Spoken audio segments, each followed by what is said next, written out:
Chapter 30. Odd Sisters Know Best. In the land of dreams, things were chaotic and unpredictable, yet there was a rhythm to the place if you were cunning enough to find it.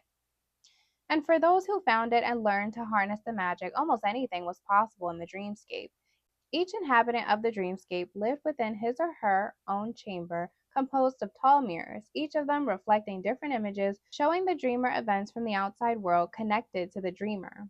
Some dreamers simply sat and watched the events pass by, while others learned how to control the mirrors and command what they saw in the mirrors. The odd sisters, who were already well versed in mirror magic, had no problem mastering the mirrors in the dream world. They found the rhythm, they harnessed the magic. For them, almost anything was possible, and that was how they were able to watch Gothel. They saw Gothel and Rapunzel standing in front of a large mirror in her tower. "Oh, look, sisters, she's there," said Lucinda. Ruby and Martha clapped their hands, stomping their feet. "Oh, let's see what kind of mother she makes." "Shh, look, I think she's saying something to us in the mirror," said Lucinda, pointing at the image of Gothel and Rapunzel reflected at them in the dreamscape. "Rapunzel, look in that mirror. You know what I see? I see a strong, confident, beautiful young lady." Gothel was smiling at her own reflection and then said, "Oh, look, you're there too." The odd sisters shook their heads. "She isn't acting at all like the mother Rapunzel knew from her dream," said Martha. "We didn't tell her to," Lucinda said, laughing. "Shh, listen, they're talking." "No, no, no, can't be. I distinctly remember your birthday was last year." The odd sisters laughed as Gothel tried to pretend it wasn't Rapunzel's birthday. That's the funny thing about birthdays. They're kind of an annual thing. Rapunzel sighed and went on. "Mother, I'm turning 18, and I wanted to ask, uh, what I really want for this birthday. Actually, what I wanted for quite a few birthdays." "Spit it out, dear," yelled Ruby at the mirror as she watched the poor girl struggling to find the words. "Okay, Rapunzel, please stop with the mumbling. Blah, blah, blah, blah. It's very annoying," said Gothel. "She couldn't act like a mother if she tried," said Martha. "This is even better than I thought it would be," said Ruby, laughing so hard she fell to the floor and rolled around in fits. Soon Martha joined her, and the two were laughing so hard they were crying, causing their makeup to drip down their hysterical faces. "Sisters, sisters, please stop this," screamed Lucinda. But her sisters couldn't stop laughing at Gothel's ridiculous mother act.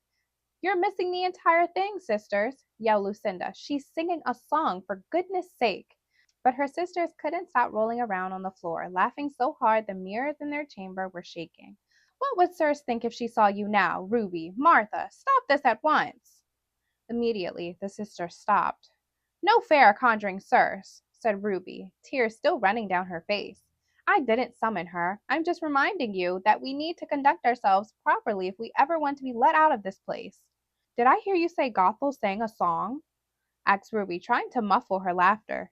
"You missed it. The girl asked to see the lights, and Gothel pranced around the tower like a chicken, singing of the terrors and dangers outside the tower." Lucinda couldn't even keep a straight face while she tried to recount the story. "Just shut up and listen," she said, trying to keep herself from laughing. "Gothel is saying something else. Don't ever ask to leave this tower again." The sisters fell into peals of laughter again. "Don't ever ask to leave the tower again!" Ruby screamed. "Does Gothel really think that is going to work? She's an 18-year-old girl," said Martha. "Of course it won't work." "Oh, Rapunzel, I love you more," mocked Martha. "I love you most," Lucinda laughed. "Princesses may be stupid, but I don't think Rapunzel is stupid enough to believe that." "Where do you think Gothel is going?" screeched Ruby. "She's leaving the girl alone." "Follow her in the mirror," said Lucinda. "I will keep an eye on the girl." Ruby went to one of the other mirrors and watched Gothel wander the forest. Lucinda kept an eye on Rapunzel. She almost preferred the dreamscape to the real world. With so many mirrors at her disposal, sometimes you saw things within the mirrors of the dreamscape you didn't even know you wanted to see until they appeared before you. The sisters saw Gothel taking the path that led to the dead forest. The Queen of Nothing is headed to her ruined lands. "Tragic," screamed Martha. "She's searching for something," said Lucinda, taking her eyes off Rapunzel for a moment, noticing something in one of the other mirrors. "Sisters, look, it's him." Lucinda pointed to a mirror that showed a young man going into the cave entrance to the valley. "It's Flynn Rider. He has the crown. Who? Asked Ruby. Flynn Rider, snapped Lucinda. What kind of name is that? Flynn Rider, asked Martha. Sisters, please. He's the young man I told you about, said Lucinda. Shh. Ah, yes, the one you compelled to take the crown and bring it to Rapunzel, said Martha. Which crown? Asked Ruby. For Hades' sake, Ruby. Rapunzel's crown. Remember, she's a princess. Yes, yes, yes. There are so many stories to keep track of, so many princesses. Stop getting so annoyed with us, cried Ruby. Lucinda, he's breaking into the tower. He's there, Martha said, pointing at one of the many mirrors in the chamber. Oh, she hit him in the head, said Ruby, laughing. Serves him right, breaking into the tower, said Martha. Martha, please, do keep up. We want Flynn to break into the tower, Lucinda said, shaking her head. Do we? Asked Martha. Yes, we do. How else is he to get Rapunzel the crown? Lucinda walked away from the mirror, more frustrated with her sisters than she'd been in quite some time. Oh, gods, look at the way Rapunzel is looking at him. Why do princesses always fall in love with the first boy they see? Asked Martha. Because that's the way fairy tales are written, said Lucinda, sighing. Ha! No! She hit him with the pan again. Good girl, Ruby said, laughing. She's shoving him in the closet.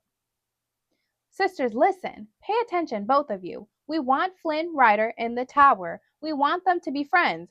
We need him to help Rapunzel find her true family again. But why? We don't want Gothel to wake her sisters, now do we?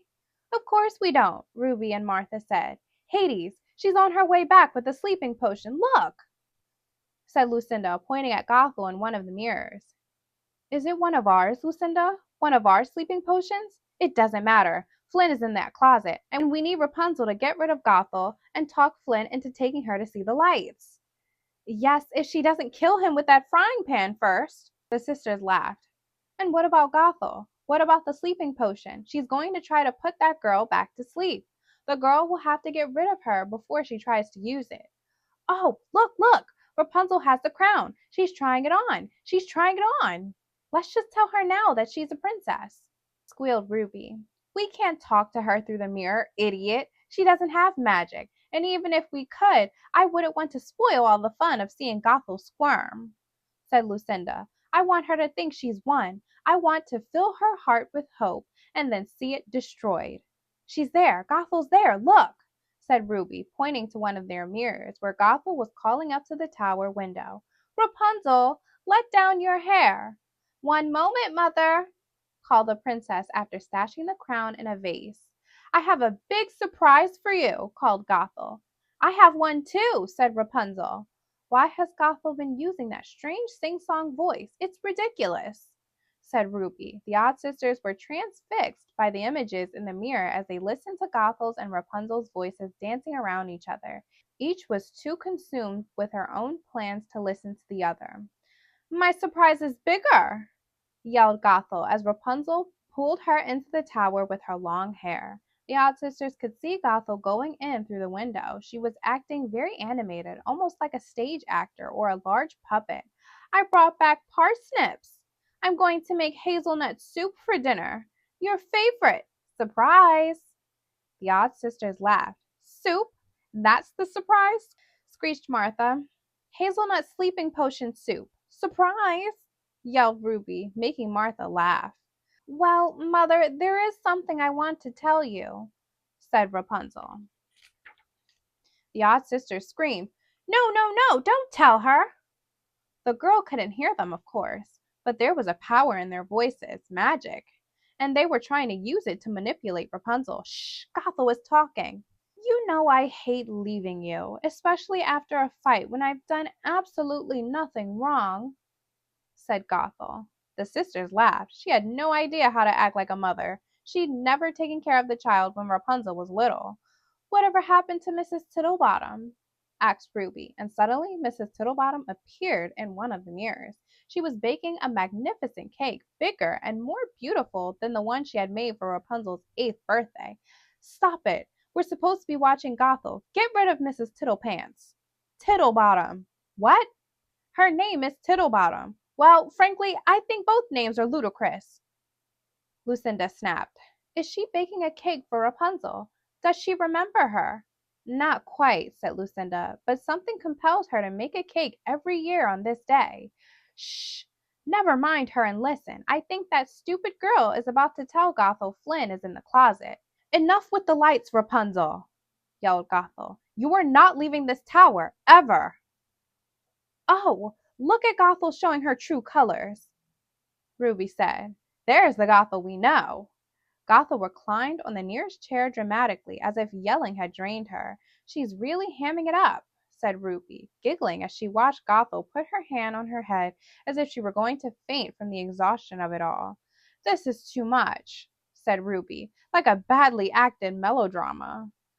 Ah, great. Now I'm the bad guy, declared Gothel, exasperated with Rapunzel and tired of the pretense. The odd sisters knew Gothel wanted to put Rapunzel to sleep so she could take those body back to her country house and wake her sisters. And as much as it delighted the odd sisters to think of the macabre scene of Gothel wrapping that young girl's hair around her dead sisters, they weren't about to put another princess in danger, not while Circe was watching their every move. If they hurt one more silly princess, then Circe would never let them out of the dreamscape, and they would never see their Circe again. All I was going to say was I know what I want for my birthday now, said Rapunzel. And what is that? Asked Gothel, annoyed with the entire charade. New paint. The paint from the white shells you once brought me. That is a very long trip, Rapunzel. Almost 3 days' time. Long enough to check on your sisters, said Lucinda. I think there is something wrong with them. You'd better check. Yes, you'd better check on your sisters, Gothel, cried Ruby. They're in danger, Gothel. Mrs. Tittlebottom must be old now without her flowers, so frail. Your sisters aren't safe alone with her, said Lucinda, binding her words with magic, using them to make Gothel afraid. Mrs. Tittlebottom might go down into the cellar. You've never been away this long, said Martha. Go, go to your sisters, said the odd sisters at once. You're sure you will be all right on your own? Asked Gothel. I know I'm safe as long as I'm here, said Rapunzel. I'll be back in 3 days' time, said Gothel as she took the basket Rapunzel had put together for her journey. I love you very much, dear, said Gothel. I love you more, said Rapunzel, and she did. The sisters could tell. Rapunzel actually loved her mother Gothel.